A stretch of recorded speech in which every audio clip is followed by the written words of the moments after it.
One evening, as twilight painted the sky in hues of gold and purple, Jesus turned to his disciples and said, "Let us go over to the other side of the lake." They obediently left the bustling crowds behind, their figures silhouetted against the setting sun, and stepped into a humble fishing boat. As they pushed away from the shore, the gentle waves of the Sea of Galilee lapped against the wooden hull, creating a soft, rhythmic lullaby. The air was calm, filled with the promise of a peaceful journey.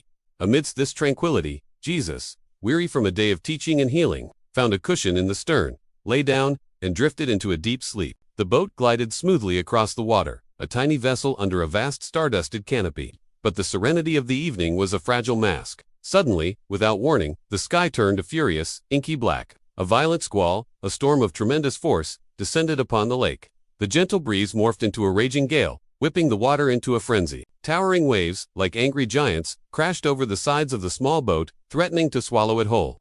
Water poured in, quickly filling the vessel and dragging it down.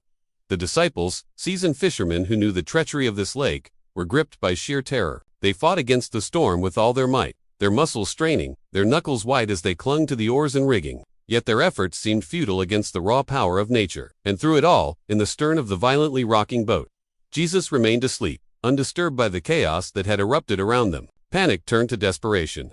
Soaked, exhausted, and convinced they were about to perish, the disciples stumbled towards the back of the boat where Jesus slept.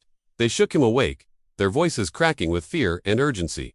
"Teacher," they cried out over the roar of the wind and the crashing waves, "don't you care if we drown? We are going to die." Their faces, illuminated by stark flashes of lightning, were masks of pure terror. Their hearts pounded in their chests, a frantic drumbeat against the symphony of the storm. In that moment, their faith wavered, eclipsed by the overwhelming fear of the raging tempest that threatened to consume them all. Awakened by their desperate pleas, Jesus slowly rose. He stood, a figure of unshakable calm amidst the terrifying chaos. He looked not at his frightened disciples, but out at the raging storm.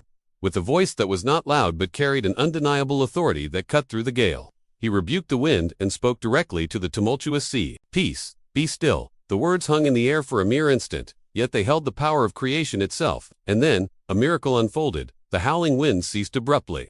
The colossal waves that had battered the boat instantly flattened, their fury extinguished. A profound, almost supernatural silence fell over the water, leaving only the gentle lapping of a now placid lake. The storm was gone, vanquished by a simple command. In the stunning, immediate calm that followed, Jesus turned his gaze to his disciples. The anger of the storm had been replaced by a gentle quiet, and he spoke to them, his voice soft but piercing. "Why are you so afraid? Do you still have no faith?" His question wasn't one of anger, but of gentle disappointment, a call to look beyond the storm and see the power that stood before them. The disciples, still trembling from their ordeal, were now filled with a different emotion, a deep and profound awe.